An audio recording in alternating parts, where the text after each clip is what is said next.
Maintenant, nous allons louer le Seigneur. Alléluia. Amen. Nous allons encore louer Dieu. Que tout ce qui respire l'Éternel. Amen. Est-ce que nous pouvons acclamer pour le roi des rois?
Priez pour la parole de ce matin. Priez pour la parole de ce matin. Que le Seigneur utilise son serviteur puissamment. Prions pour la parole de ce matin. Alléluia. Seigneur, nous nous écoutons maintenant. Que le Seigneur nous bénisse. Que le Seigneur nous bénisse. Parlez-nous à travers mon serviteur.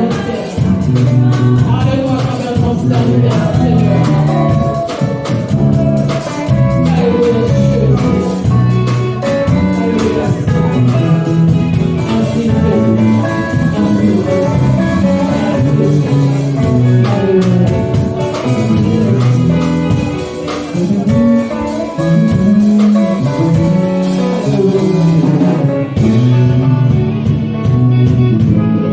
Est-ce qu'on peut acclamer encore plus fort? Acclamons, acclamons, acclamons, acclamons pour le roi de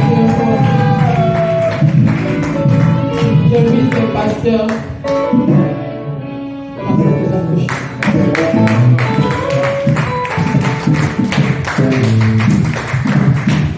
Bonsoir, nous allons rester debout.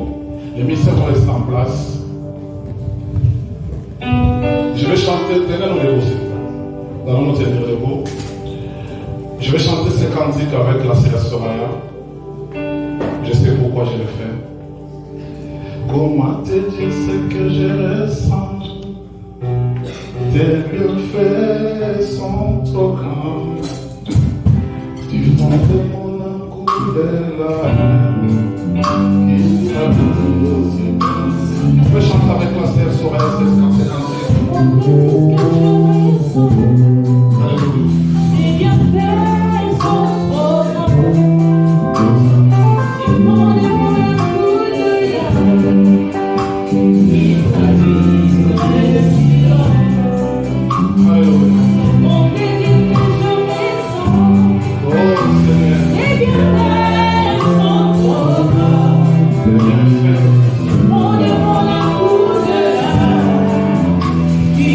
He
On va rester debout. Lisez ensemble avec moi Matthieu 18, 23 au 35e verset. Les thèmes que nous commençons aujourd'hui s'intitulent Pardon et réconciliation. Je suis dans le livre de Matthieu 18, 23e verset au 35e verset. S'il vous plaît, si vous êtes assis, levez-vous. La parole qui nous a créés, nous allons rester debout.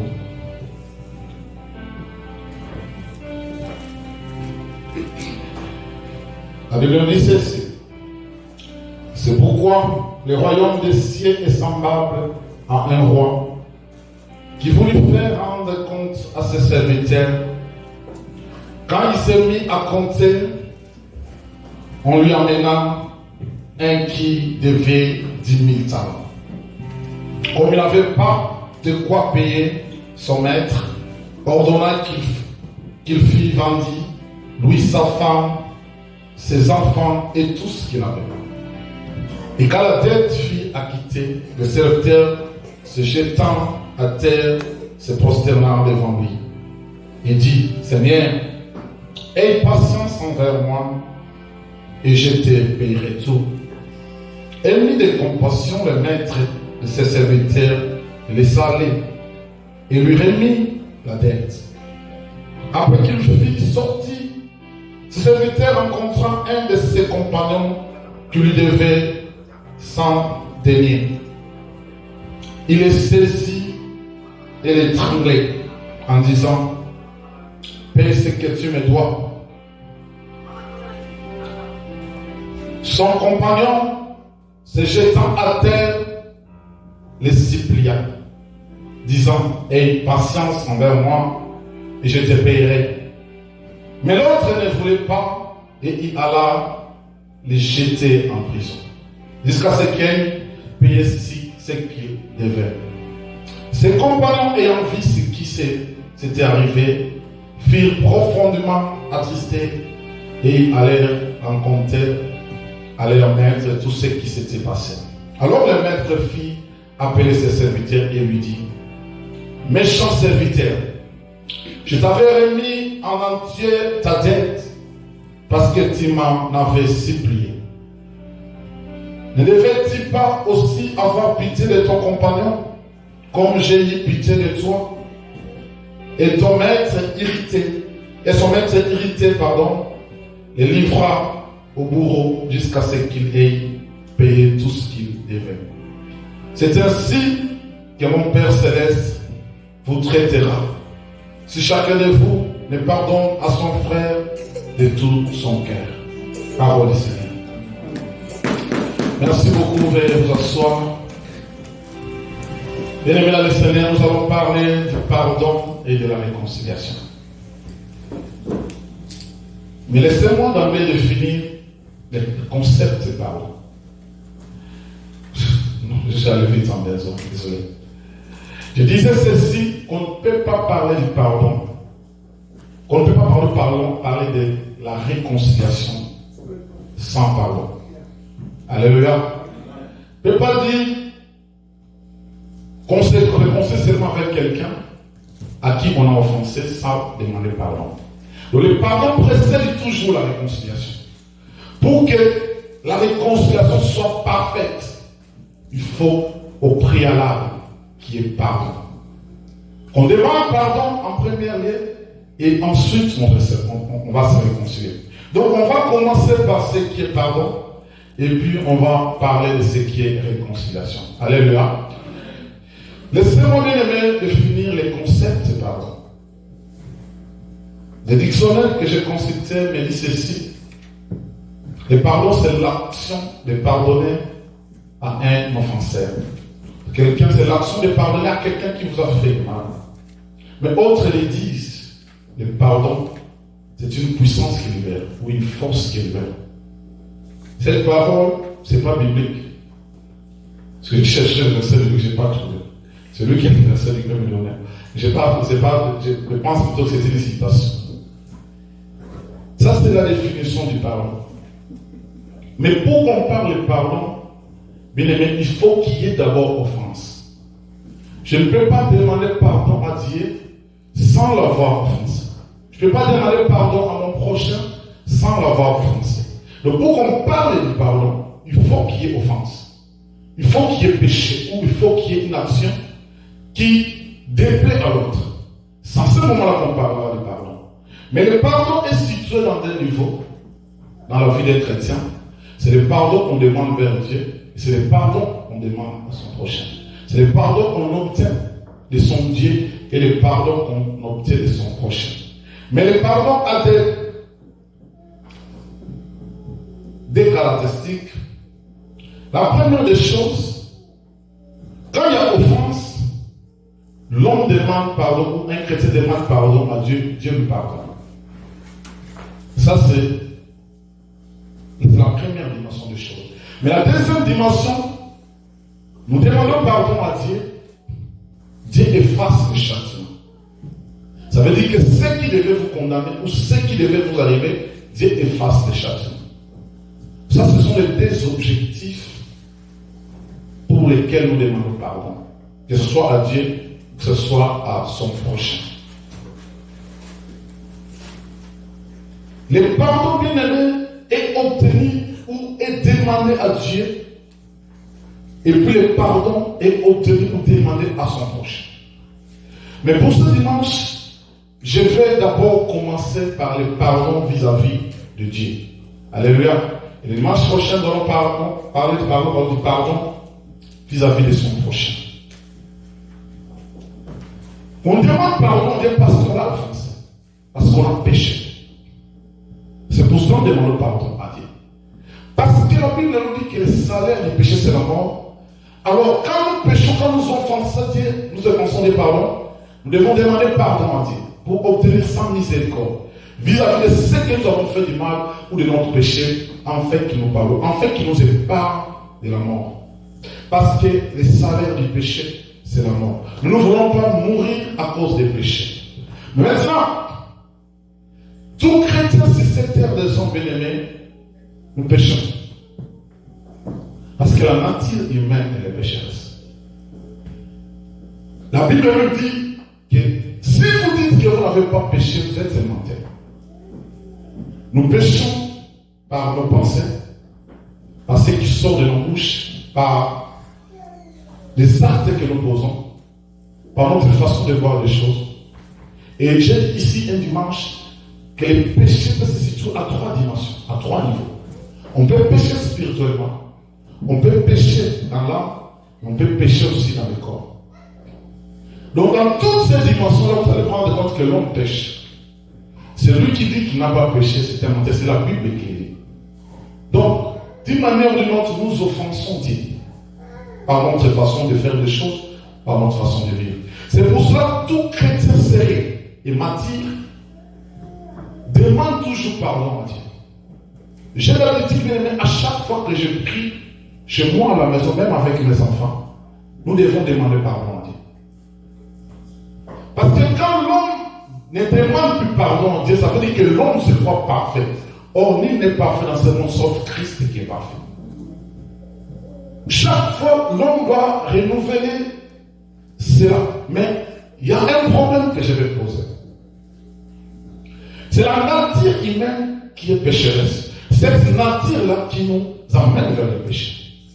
Mais, un chrétien né de nouveau qui a reçu Christ, la vie des péchés n'est plus sa vie. Alléluia. Quand on a reçu Christ, cela veut dire que nous ne vivons plus. Les péchés ne sont plus nos vies. Ça veut dire que nous ne sommes plus esclaves du péché, nous ne vivons plus dans le péché. Parce que vous savez pourquoi? Les jours où vous avez écrit en Christ, la Bible nous dit que ceci, nous avons été scellés de la marque du Saint-Esprit. La Bible elle-même ajoute que ceux qui sont conduits par l'Esprit de son Fils de Dieu. Donc, quand nous sommes scellés de la marque du Saint-Esprit, automatiquement le Saint-Esprit nous dirige. Or, si le Saint-Esprit nous dirige, les désirs du Saint-Esprit doivent être contraires aux désirs de la chair. Quelqu'un m'a compris? Que je réponds. C'est vrai, ça va? Je dis ceci. Les jours où nous avons pris dans la vie de péché, ne peut plus être la vie d'un chrétien. Quand on a Christ, on a reçu Christ, les péchés ne peuvent plus être notre mode de vie. Parce que le jour où nous avons cru en Christ, nous avons été scellés de la marque du Saint-Esprit. Et tout en étant scellés de la marque du Saint-Esprit, c'est le Saint-Esprit qui prend la direction totale de notre vie, qui nous dirige. Cela veut dire que comme le Saint-Esprit nous dirige, le Saint-Esprit a le pouvoir ou la capacité de dire ça c'est mauvais, ça c'est mal, car les désirs de l'Esprit de Dieu sont contraires aux désirs de la chair. Alléluia. Ça c'est le point où les fondements que j'allais poser pour mon introduction. Maintenant, écoutez-moi bien. La vie des péchés, bien aimé, dans le Seigneur, ne doit pas être confondue avec la grâce. J'ai dit ceci. La vie des péchés ne doit pas être confondue au temps de la grâce. Alléluia. La Bible nous dit que la grâce et la vérité sont venues par Christ. Christ s'est donné sur la croix. Il intercède auprès de nous, auprès du Père, pardon. C'est pour que quand nous sommes dans les péchés, que la sentence de Dieu qui est la mort, parce que c'est ce que la Bible nous dit, le salaire du péché c'est la mort. Pour que la mort n'arrive pas, le sacrifice suprême de Christ sur la croix de Golgotha fait en sorte que la mort n'arrive pas, que la mort ne vient pas. Mais cette grâce ne doit pas être confondue, parce que nous sommes au temps de la grâce que je peux vivre comme je veux. Et un frère me disait, pasteur, vous savez, parce que nous sommes au temps de la grâce, c'est pour ça que les gens blaguent. Aux temps anciens, quand vous commettez des péchés, vous partez directement, vous mourrez directement. Ou Dieu vous châtie directement. Mais l'agneau immolé est là. C'est lui la vérité, c'est lui la grâce. Qui ne permet plus à Dieu de nous châtier, de nous tuer. Mais il est là pour demander pardon. Jusqu'à ce que vous allez changer totalement. Je dis que le péché ne doit pas être confondu avec la grâce. Je vais l'expliquer dans 4 dimensions. La première dimension, on ne peut pas fermer l'œil devant certains péchés. Quelqu'un me dit Ésaïe 5:4. Devant les péchés ou devant le mal, on ne peut pas fermer l'œil. Ésaïe 5:20. Nous allons prendre une dimension petit à petit, nous allons évoluer. J'aimerais que chacun de nous comprenne ce qui se passe. Ésaïe 5 à 20, nous lisons au nom de notre Sauveur Seigneur Jésus-Christ. Amen. La Bible dit, malheur à ceux qui appellent les mal bien et les bien mal, qui changent les ténèbres en lumière et la lumière en ténèbres, qui changent la merci en douceur et la douceur en amertume. Amen. Donc, ici, la Bible nous dit ceci. Malheur à ceux qui appellent le mal bien. Ou qui changent la lumière aux ténèbres. Bien dans le Seigneur. On ne peut pas fermer l'œil devant un péché vis-à-vis de Dieu. Nous avons le discernement de l'Esprit qui nous dit que cet acte que je pose, c'est mal, c'est mauvais. Mais le temps de la grâce nous met dans une distraction totale. Là où les chrétiens commencent à croire que le bien, le mal, pardon, est devenu le bien. Et le bien est devenu le mal. Ça veut dire que chacun choisit le mal pour lui. C'est que lui, il trouve ça c'est mal, il dit, il appelle mal. C'est que lui, il trouve bien, il dit que c'est bien. Mais est-ce que conformément à la Bible ou à la vie chrétienne, vous savez discerner c'est quoi le mal, c'est quoi le bien. Et tout chrétien savent, c'est discerner, c'est quoi le bien, c'est quoi le mal. Mais notre problème, bien aimé, nous voulons changer les ténèbres en lumière. Ça, c'est ce qu'on appelle Tolito Sumata.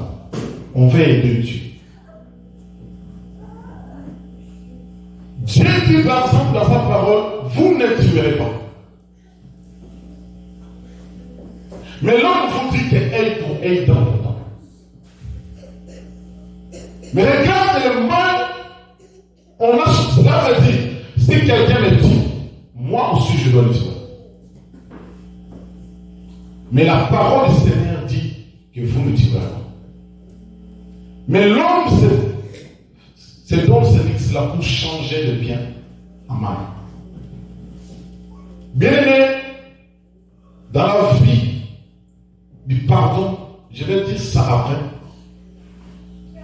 L'homme ne doit pas se mettre dans cette dimension de voir des choses ou de comprendre des choses, de changer le bien en mal ou le mal en bien.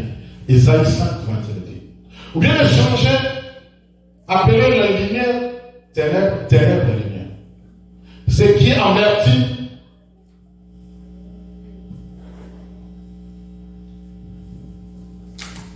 en douceur. Ça, c'est la confusion totale. Et une vie de chrétien sanctifié ne permet pas à un chrétien d'agir de la telle manière. Parce que si vous faisiez ce genre de choses, ça veut dire que petit à petit vous allez corriger Dieu. Dieu qui a établi les principes de ce qui est bien et de ce qui est mauvais. Donc, on ne peut pas fermer les yeux en tant que chrétien devant son Dieu. Même devant, parce que le principe que je pose aujourd'hui, c'est pour et envers Dieu, les pardons envers Dieu, pour obtenir les pardons envers Dieu, et puis obtenir les pardons vers son prochain. Alléluia. Tu ne peux pas te donner le luxe de faire à ton frère du mal. Tu le sais que c'est mal, mais toi tu appelles ça bien. Tu ne peux pas décider de dire à ton frère du mal, à offenser, si c'est ce que je dis, c'est pour offenser mon frère. Mais toi, tu dis que c'est bien, voilà, il y a un mal. Ça veut dire cette dimension de pardon, bien aimé. Nous allons voir cela après. Quand je vais parler de la troisième principe. Donc, on ne peut pas fermer les yeux devant le mal, devant les péchés, devant l'offensive. Alléluia. Parce que si vous voulez obtenir un pardon venant de Dieu par rapport au mal que vous avez fait, il faut que vous reconnaissiez ça, c'est le mal. Pour obtenir le pardon de votre frère, il faut que vous reconnaissiez que ce que je dis ou ce que je fais, c'est le mal. Mais si vous ne reconnaissez pas cela, si vous pensez que ce que vous avez dit à votre frère, ou ce que vous avez posé comme acte envers Dieu, c'est du bien, mais comment Dieu va vous pardonner? Comment votre prochain va vous pardonner? Alléluia. Alléluia. C'est quelqu'un qui me comprend. C'est la première dimension. La deuxième des choses. Faites des comptes après le courage. Lisez-moi encore 2 Samuel. 2 Samuel 12, 9 à 12, 13. Il y a certains péchés qui arrivent, ou certains mal qui arrivent. Mais regardez ce qu'on nous disons. Nous faisons semblant comme si rien n'était passé. 2 Samuel 12, 9 à 13. Alléluia. Pourquoi donc as-tu méprisé la parole de l'Éternel en faisant ce qui est mal à ses yeux? Tu as frappé de l'épée d'Iri et des Étiens, tu as pris sa femme pour en faire ta femme. Et lui tu l'as tué par l'épée des fils d'Ammon. 10. Maintenant l'épée ne s'éloignera jamais de ta maison, parce que tu m'as méprisé, parce que tu as pris la femme d'Iri et les tiens pour en faire ta femme. 11. Ainsi parle l'Éternel, voici je vais faire sortir de ta maison le malin contre toi.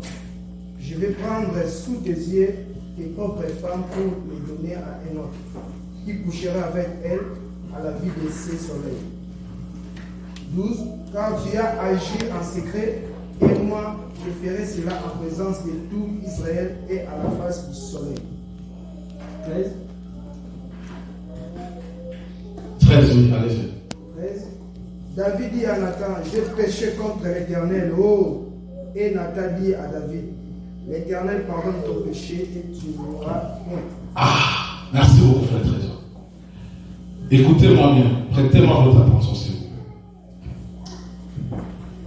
Il y a certains péchés ou offenses que nous commettons, nous faisons comme si rien n'était passé. Bien aimé, quand vous agissez ainsi,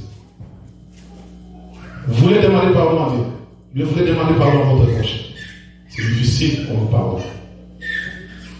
Vous savez pourquoi?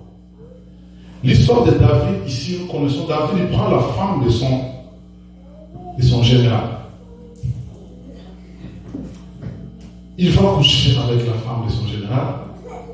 Et quand le général apprend cela, David commet de pire, de mal en mal. Il va tuer. Cela veut dire, pour lui, ce qu'il avait fait, il fallait que les gens, comme si les gens se combattent comme s'il n'y avait rien. Parce qu'il a voulu enterrer les mensonges. Parce qu'Iri, s'il restait en vie, allait faire quoi? Allait dire ça à Israël.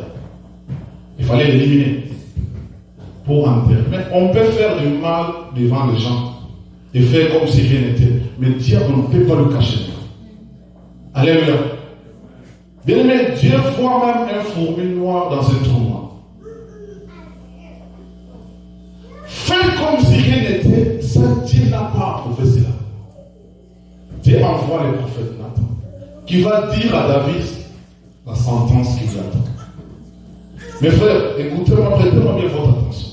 Je vais prendre beaucoup de temps sur ces points. Vous savez le mal ou le péché qu'on commet.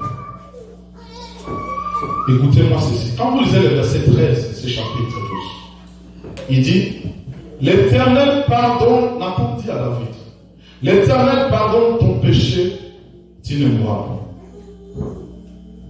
Écoutez-moi bien, je ne vais pas te dire de confusion. Quand la Bible nous dit que l'Éternel pardonne son péché, parce que le salaire du péché quoi? L'Éternel fait quoi? Il lui épargne quoi? De la mort. Mais les conséquences du péché, c'était facile. Alléluia. Est-ce que les conséquences du péché étaient faciles? Bien aimé, il y a certains péchés qu'on fait ou qu'on commet. Parce qu'on veut imaginer que comme si rien n'était, les conséquences suivent de génération en génération. C'est pour ça que vous allez vous rendre compte qu'à l'église, nous prions. Il y a des choses qui ne changent pas pourquoi. Mais bien aimé, les conséquences des péchés que vous avez commis, Dieu vous a pardonné. Parce qu'il ne veut pas votre mort. C'est ce que David a fait, c'est de l'abomination. La mort devait venir. Mais l'Éternel ne parle parce qu'il a demandé pardon. La mort est épargnée. Mais les conséquences de ce péché-là, David a subi cela. Les femmes de David ont été données aux autres personnes. Alléluia. David a subi les conséquences de ces péchés. Bien aimé les Seigneurs, c'est pour ça que je dis ceci. La grâce vous permet seulement que Christ est là. Quand vous demandez pardon, le pardon arrive. Les salaires de péché, vous ne payez pas ces salaires. La mort vous est épargnée. Mais les conséquences de ces péchés, ils vont rester. Les conséquences de ces péchés, ils vont rester. C'est ça la confusion que le peuple fait aujourd'hui. Parce que nous sommes au temps de la grâce. Nous pensons qu'on fait des choses comme si rien ne s'était passé. Mais laissez-moi te dire une vérité.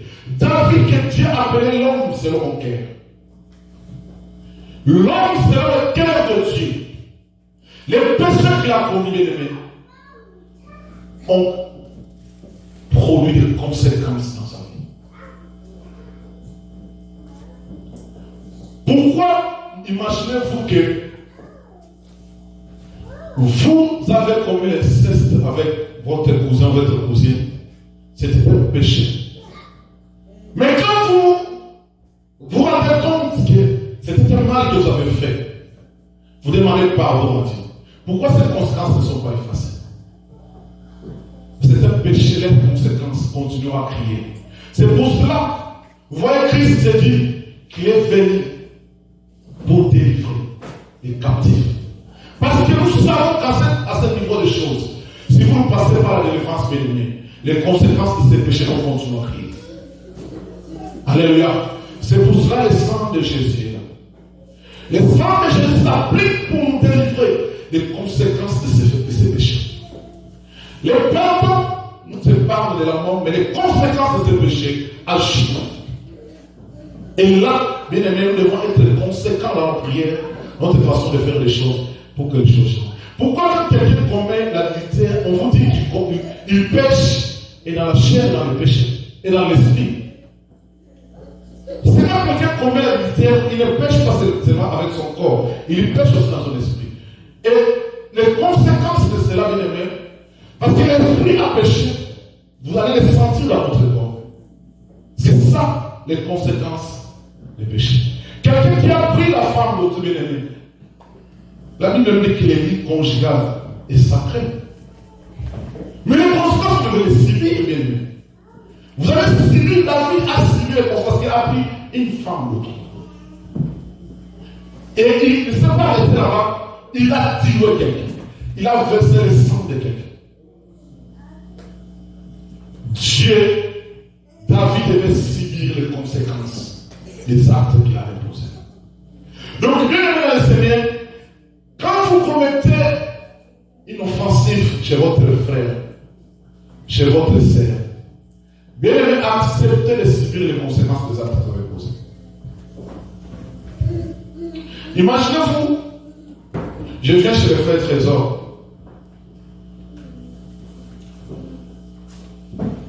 Le frère Trésor me laisse chez lui dans sa maison. Mais derrière son dos, je prends sa femme.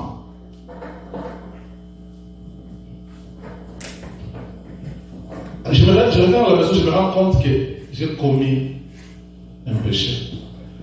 Je demande pardon, mais j'ai souillé des vies conjugales. Alléluia. Si tout ça fait en termes de vie conjugale, vous savez, ce sont les femmes qui nous amènent de malédiction. Vous savez pourquoi? Laissez-moi d'abord terminer. Je ne dis pas que ce sont les femmes qui nous amènent de malédiction. Pourquoi je dis ça? Vous savez, quand un homme trompe une femme,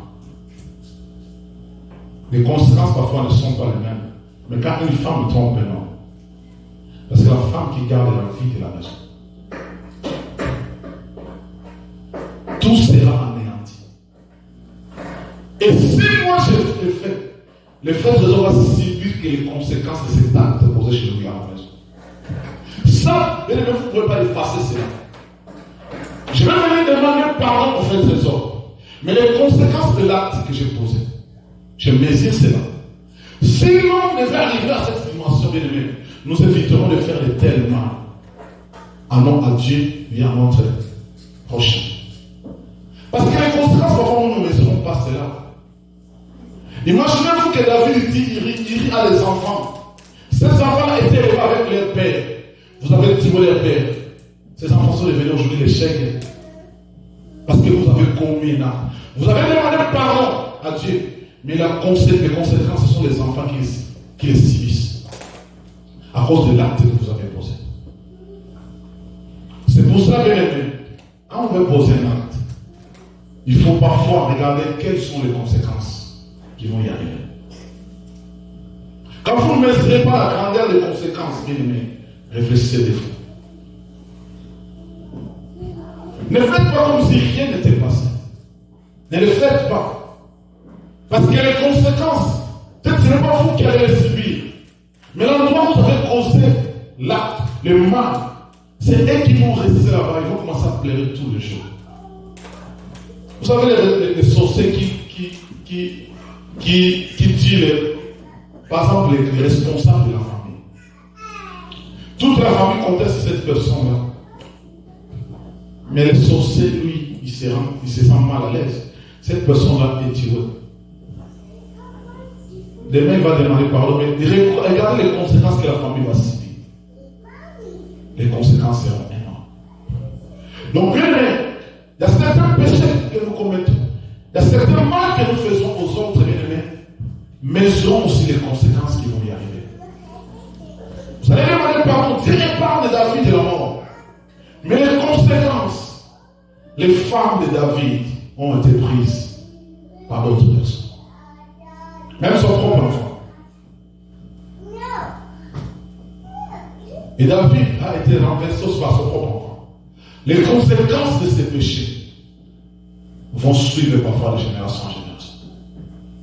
C'est pour cela qu'avant de faire du mal à quelqu'un, avant de faire du mal à Dieu, vous savez que par votre comportement, notre Dieu peut être insultant. Par votre façon de faire des choses, vous avez fait des choses comme si rien n'était, mais l'image de notre Dieu est sale. Parfois, les gens ne veulent plus croire à notre Dieu à cause du mal que nous avons fait. Voilà les conséquences. Tout homme n'est pas sauvé à cause de ton comportement. La troisième des dimensions bien-aimées, frère Trésor, prenez-moi Luc 15. Lisez-moi 21e verset et puis le 31e verset. Troisième des conséquences, c'est laisser traiter injustement. Luc 15. Prenez le 21e verset et puis lisez-moi 31. Vous allez surtout prendre le 31. Nous lisons Luc 15, 21e. Yeah. Le serviteur de retour rapporta ces choses à son maître. Alors le maître de la maison, irrité, dit à son serviteur: va proprement dans les places et dans les rues de la ville et amène ici les pauvres et les escorpis. C'est Luc, c'est Luc. Luc 15. Oui. Luc 15, 21. Luc 15, 21. 21. Le fils lui dit: mon père, j'ai péché contre les siens et contre toi. Je ne supplie d'être appelé ton fils. 22. Mais le père dit à ses serviteurs: apportez vite la plus belle robe et la revêtez, mettez-lui un anneau au doigt et des souliers aux pieds. Amenez les veaux grasses et tuez-les, mangeons et réjouissons-nous. Sautez 31. Mon enfant lui dit, le Père, tu es toujours avec moi et tout ce que j'ai est à toi. Alléluia. Bien-aimé, c'est laisser traiter injustement. Vous savez le mal qui arrive à ses papas, c'est quoi? Le fils qui réclame ses biens, il va fouiller. J'ai parlé de ça ici dans cette église. Il est parti, il a gaspillé ses biens avec des prostituées. Il y revient. Il dit ceci: Père, pardonne-moi parce que j'ai péché. Le Père lui pardonne. Écoutez-moi bien. Le Père lui pardonne et reçoit cet enfant chez lui à la maison. Mais l'aîné qui est resté à la maison dit à son père: mais ça, c'est quelle injustice. Moi qui étais là avec toi. Mais tu préfères organiser une fête pour celui qui est parti. Quand nous commettons l'offensive vis-à-vis de Dieu, nous nous éloignons de Dieu.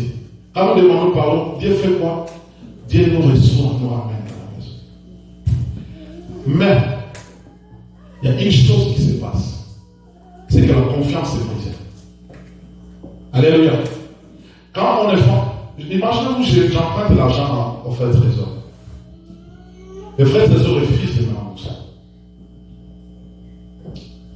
Je lui pardonne, je lui la dette, n'est-ce pas? C'est l'histoire de Matthieu que nous venons de lire au début. Christ oublie la dette de son serviteur. Mais son serviteur, quand il rentre, il va rencontrer celui qui avait sa dette. Il lui a étranglé. Mon Seigneur, lui, avait lui pardonné. Le frère Trésor m'a emprunté l'argent, je lui pardonne, je lui dis ok, allez-y, marche. Mais pensez-vous quand le frère Trésor va revenir de même problème, je vais le donner. Parce que je n'ai plus confiance en lui. Alléluia. Bien aimé, le mal que nous faisons, Dieu nous pardonne, mais parfois la confiance est brisée. Vous allez vous rendre compte, l'enfant prodigue, malgré tout ce qu'il a fait, quand il revient, le maître de toi. Quand les grands frères commencent à se plaindre de Dieu, il dit quoi? Que tout ce qui est à moi est à toi. Pourquoi le maître, le père n'a pas dit ça à l'enfant prodigue? Parce que l'enfant prodigue a commis un péché. La confiance est brisée. Ça veut dire que celui qui est resté, c'est lui qui a la capacité d'hériter les biens de son père. Bien aimé, notre Dieu c'est un Dieu juste, il n'aime pas l'injustice. La Bible l'appelle le juste juge. Dieu dans sa justice, bien aimé, ne fera jamais l'injustice à celui qui a offensé et à celui qui n'a pas offensé, à celui qui est resté. Donc, il éviter de commettre certains péchés parce que Dieu peut vous retirer sa confiance. C'est ce qui est arrivé dans la vie de Saoul. Saoul cherchait les visions, ça n'arrivait pas. Il cherchait que Dieu puisse lui parler, ça n'arrivait pas. Parce que Dieu n'avait plus confiance en lui, il s'est choisi notre homme. La Bible nous dit que si vous n'êtes pas fidèle dans les petites choses, comment vous le serez dans les grandes choses? Cela veut dire, ça n'a pas aussi la confiance de Dieu envers vous. Ça veut dire que quand Dieu vous confie les petites choses, vous n'êtes pas fidèle. Comment il va vous confier les grandes choses? Parce qu'il sait ce qu'il vous confie les grandes choses. C'est la même manière que vous êtes comporté, de la même manière que vous faites. Bien-aimé, Dieu ne se laisse pas traiter les gens par l'injustice. Il ne le fera pas. Parce qu'il est le juste des justes. Sa justice va toujours triompher. Et c'est quand on fait à réclamer la justice, que justice soit faite. Le Père lui dit, j'ai pardonné. Mais ce qui est à moi est à toi. Pourquoi il n'a pas dit que ce qui est à moi, je donne ça à l'autre qui était malade? Bien-aimé dans le Seigneur, le mal que nous faisons à Dieu, même à ton prochain, brise la confiance. C'est pour ça, avant de faire quelque chose de mauvais à Dieu, il y a des gens, Dieu les bénit. Dieu les bénit, il a beaucoup d'argent. Nous allons nous rendre compte que la façon dont il commence à se comporter grâce à cette bénédiction, et vous allez voir que quand Dieu va retirer la bénédiction, mais c'est difficile aux hommes à son niveau 1. C'est très difficile. Parce que Dieu vous a tiré la confiance. Dieu dit que si je l'ai béni encore, ça veut dire que je verrai encore des choses plus pires que ce que je vis auparavant. Dieu vous retire la confiance. Dieu peut le faire. Il a retiré sa confiance à ça. Dieu peut le faire aussi. Comme c'est votre frère qui veut le faire du mal, il vous pardonne par rapport au mal que vous avez fait. Mais il n'a plus confiance en vous. Si vous n'avez jamais constaté cela. Il n'a plus confiance. Imaginez un homme qui trompe sa femme. Vous trouvez votre femme à la maison. La femme, c'est pas aussi qui. La femme vous attrape en flagrance délit. C'est mon mari. La femme vous pardonne. Vous pensez que la femme va encore confiance en vous. Cela veut dire que même si tu parles avec ta mère, elle n'aura que des soupçons. Elle n'aura que des soupçons. Parce qu'elle n'a plus confiance. Il faut la prouver que réellement elle peut encore vous faire confiance.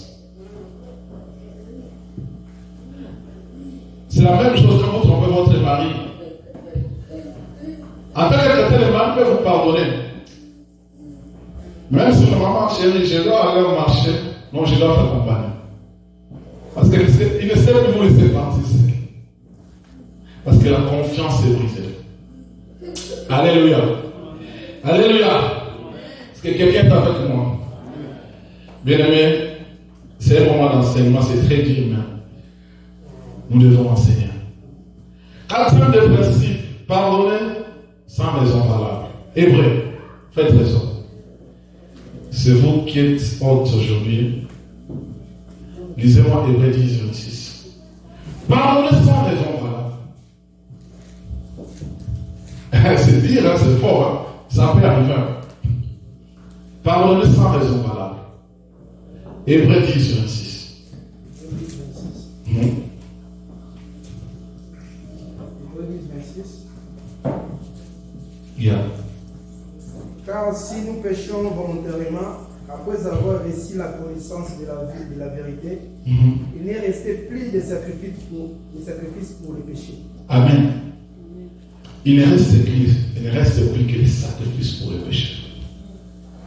Bien-aimé, la Bible nous dit ceci. Écoutez-moi bien. Vous connaîtrez la vérité. Et la vérité vous affranchira.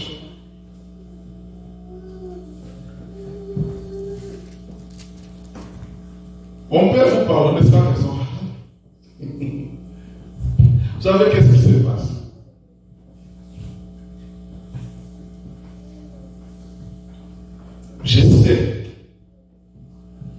que l'impudicité, c'est un péché. J'ai la connaissance. Je le sais. Parce que j'ai la connaissance, j'ai la vérité. Je sais que l'impudicité, c'est un péché. J'ai la vérité en moi. Mais je vais quand même aller commettre l'impudicité. Bien aimé, on va vous parler sans raison. Quelle raison vous avez donnée pour qu'on vous parle? Dites-moi. Pardon?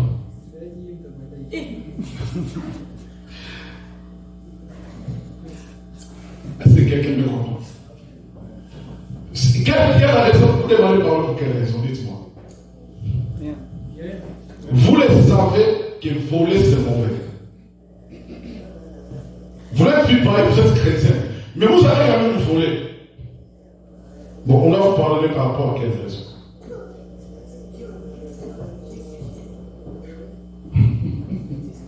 Un péché, vous avez péché en rose. Un péché conscient. Un péché conscient.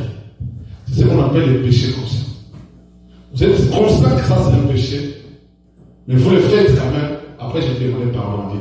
Ça c'est la carte avec Dieu. Ça veut dire que vous demandez pardon sans raison valable. Quand la Bible nous dit que celui qui ne pêche pas, c'est un menteur, je dis que la vie de péché n'est pas notre monde de vie, nous les chrétiens. Ça veut dire que ça peut arriver que je tombe. Mais quand je tombe, il faut que la conscience m'interpelle avant que je tombe et je me relève. Mais quand je sais qu'on va avec ici, je sais que je suis chrétien, je ne peux pas faire ça, je dois le faire. Ça. Mais vous voulez, c'est quelle est la raison de donner à Dieu pour qu'on vous parle? C'est la même chose avec votre prochain. Si je sais très bien que ça, c'est le mal que je suis en train de faire à mon frère. Consciemment, tu le sais. Mais dites-moi, tu vas commencer à demander. Vous n'avez pas dit on en savait dans ma belle, mais il me semble mal. Même la personne qui vous regarde, on va se dire, mais vous vous moquez de moi comment? Vous vous moquez de moi comment? David savait que Iris était un homme marié. Mais il savait que sa femme là, même si elle pute ça à David, c'était nécessaire pour lui d'aller prendre la femme de Dieu. Parce qu'il savait, depuis qu'il s'est arraché à la team, dit, on va aller dans la mission. Ça veut dire que quelqu'un fait le mal consciemment. Il sait ce que je fais, c'est du mal. Mais il le fait quand même. Mais là, quel est le motif que vous allez donner pour qu'on vous pardonne?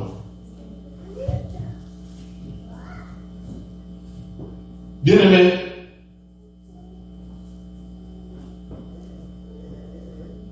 vous savez pourquoi je dis que le péché, nous confondons le péché et la grâce? Pensez-vous que la grâce va sauver les gens? Pensez-vous que la grâce va nous sauver d'aller au ciel? Mais c'est la vie de sanctification en Christ qui nous emmènera au ciel. Alléluia. Ce n'est pas la grâce. La grâce, c'est l'élan à la colère. Cette lanterne-là qui te permet que ce soit le mal que tu fais. Aux Adams mourir. Pour que demain, que tu changes. C'est ça le travail de la grâce. C'est une faveur imméritée. Mais ne pensez pas que la grâce devra entrer au ciel. Ce sont des mensonges. Parce que la Bible ne dit pas seulement que la grâce est venue par Christ. La Bible commence que la vérité et la grâce sont venues par Christ. Donc Christ était d'abord vérité. Et quand on est dans la vérité, on se donnera pas le luxe d'offenser Dieu tout le temps, de pécher tout le temps. De faire des péchés, de commettre des péchés qui sont conscients. Nous savons que ce que nous sommes en train de faire, ce n'est pas du tout correct, mais nous le faisons quand même. Bien-aimés, nous pouvons éviter cela. Alléluia.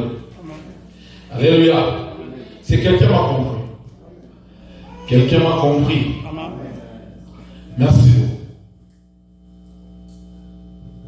Maintenant, je vais revenir.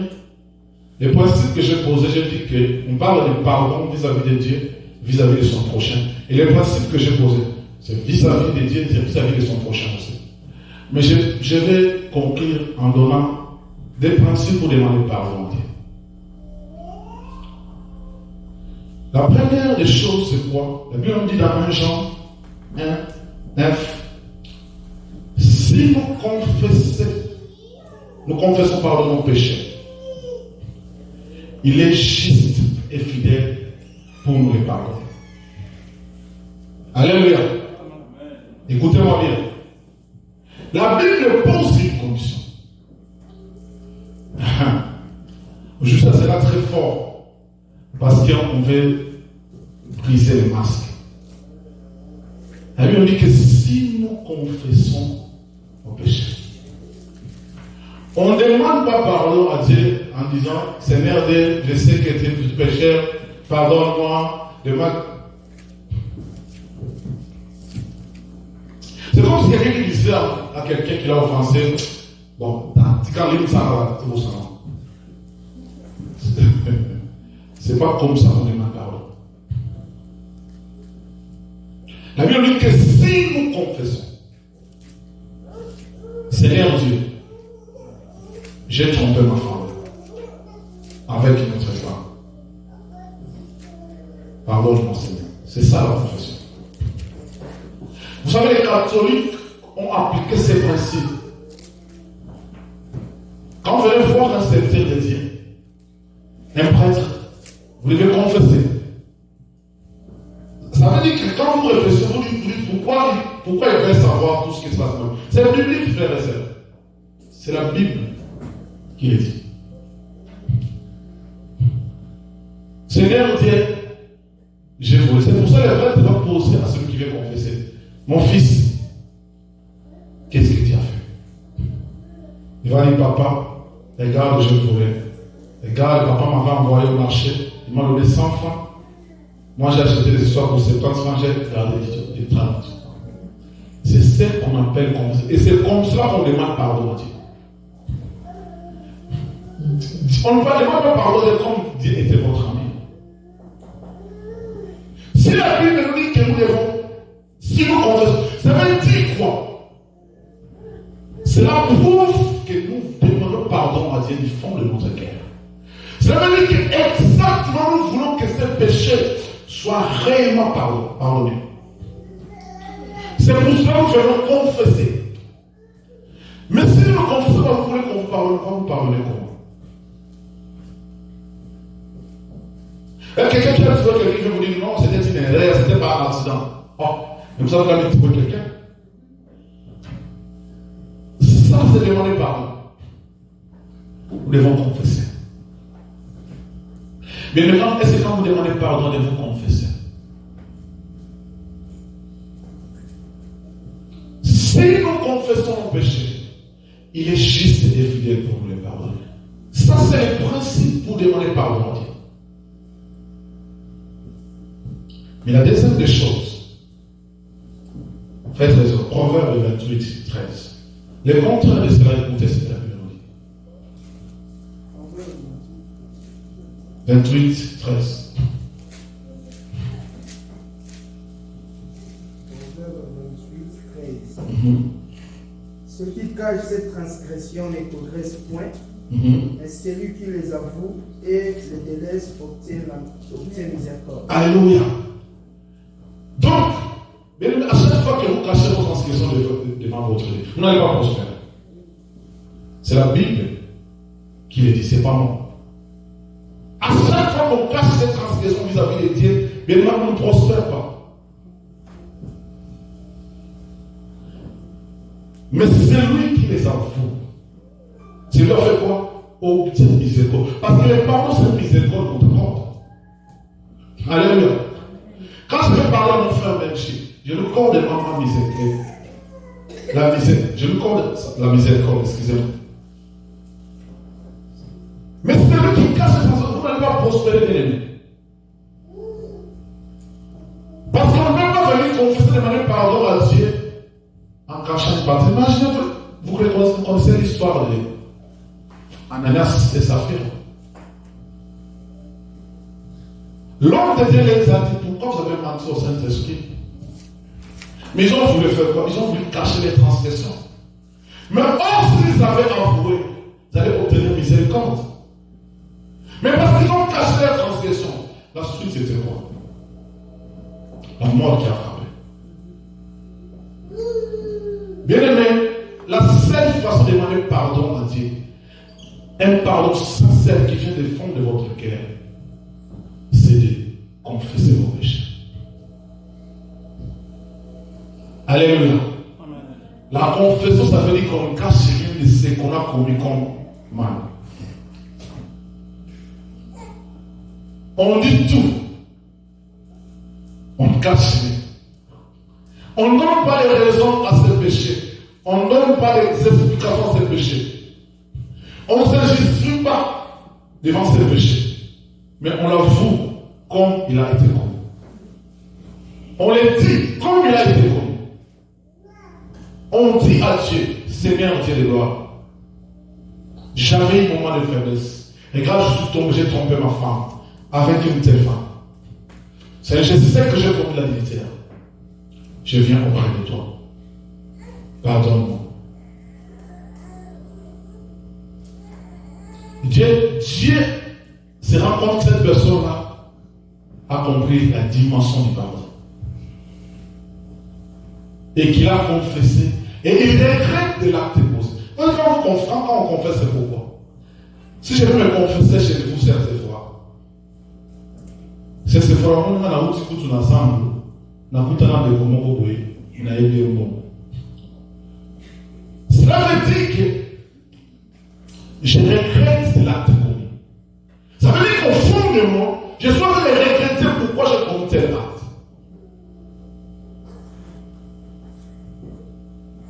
Mais quand je viens me justifier devant Dieu, ou devant mon frère, oh non, c'était une erreur, c'était par accident. Oh, il voulait obtenir le pardon. La justice et la fidélité de Dieu ne se trompent pas. La justice, pourquoi la Bible parle que c'était juste et fidèle pour vous le pardonner? Parce qu'il se voit dans votre cœur, c'est que vous dites là, c'est juste. Ce sont des mensonges.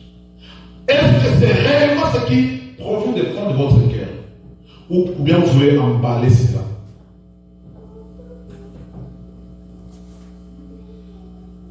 Là, le pardon des péchés vis-à-vis des bien-aimés passe par la confession. Est-ce que quand vous regardez votre vie, vous demandez réellement Dieu pardon en confessant les péchés que vous avez commis? Mais vous demandez pardon à Dieu parce qu'il faut demander seulement pardon. Sachez peut-être que de tels péchés ne sont pas pardonnés. Car sa justice attestera que réellement c'est une confession qui est réelle, qui est juste. Sa justice va approuver cela. Que Dieu vous bénisse. Nous allons terminer.